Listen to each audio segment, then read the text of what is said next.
These are the verses that I'm memorizing as an assignment daily in the Word. I have, I think until chapter, so I can't remember which chapter. They give you quite a long time to memorize them. But I said I thought there was 24, and actually there's 22. Got these two out of order. And there are many of them I already knew. You know, I know Genesis 1:1. John 3:16, I know.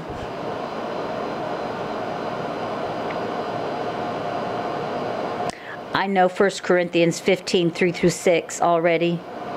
I know John 20:31 already. I know Romans 10:13 already. And even if I don't know them, you know, a lot of them were familiar. So, John 14:6 I knew already. Romans 5:12 I knew already. So, and you know, there's one thing about memorizing scripture. It doesn't matter what verses you memorize. You know, pretty much, you know, there's nothing regrettable about ever memorizing a scripture. The only verses I could think that I would truly be like pulling teeth and just be painful to memorize is the begats, or when Joshua divided up the cities of the inheritance and to know all those city names. I mean, I don't even know if I could do it. I mean, for one thing, they're hard to pronounce. So yeah, I can't imagine I would want to do that. But the verses of teaching, definitely. There's just nothing regrettable in memorizing them. Like John 11:25-26, this is when Jesus went to raise Lazarus from the dead, and he said to one of Lazarus' sisters, Jesus said,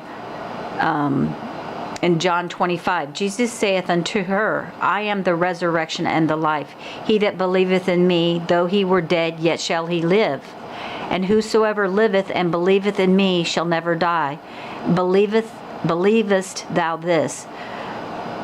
You know, he's saying to Lazarus' sister that he's not dead. That even if Jesus wasn't going there to raise him from the dead, he would be raised from the dead eventually with all believers, and we would all go to heaven. So he's just waiting. And I believe whenever we see a person in Scripture, and there's many times in Scripture, Old Testament and New Testament, where someone was raised from the dead. The prophet Elisha and Elijah, I don't know if they both raised people from the dead, but I know that there was a great woman and her son died, and he was raised from the dead. And I'm trying to remember if there was other ones in the Old Testament.